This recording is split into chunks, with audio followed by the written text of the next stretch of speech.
Ce soir, un verdict dans le procès du braquage de Kim Kardashian en France, où il y a 10 jours, la star de la télé-réalité a témoigné, décrivant avoir été braquée sous la menace d'une arme et avoir craint pour sa vie. La justice a été rendue. C'est désormais terminé. Elle peut maintenant tourner la page et penser à autre chose. L'avocat de Kim Kardashian s'exprime après un verdict retentissant à Paris. On parle d'État superpuissant. 8 des suspects du braquage ont été reconnus coupables et 2 ont été acquittés.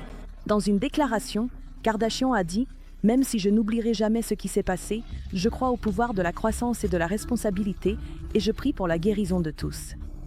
Je reste engagée à défendre la justice et à promouvoir un système judiciaire équitable. » Ce soir, tous les accusés sont libres après avoir purgé leur peine, y compris le présumé chef du groupe, qui était entré dans la chambre de Kardashian, avait aidé à l'attacher sous la menace d'une arme et l'avait dévalisée. En 2016, la star de la télé-réalité était constamment photographiée alors qu'elle se trouvait dans la ville lumière pour la Fashion Week.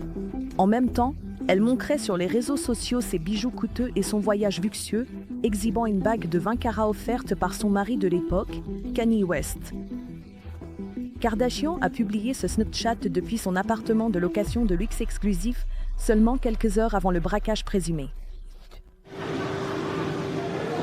9 ans plus tard, lors du procès, la femme de 44 ans s'est présentée au tribunal et a raconté en larmes à quel point elle avait eu peur lorsque 2 des braqueurs sont apparus dans sa chambre, déclarant « J'étais certaine que c'était le moment où il allait me violer.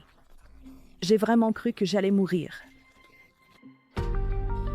Une autre victime, le concierge de l'immeuble, Abdirahman Watik, qui a également été menacé avec une arme à feu, a été stupéfait par la clémence des peines prononcées. Monsieur, êtes-vous très déçu ? Je suis, comment dire, sans voix. Le parquet dispose de 10 jours pour faire appel.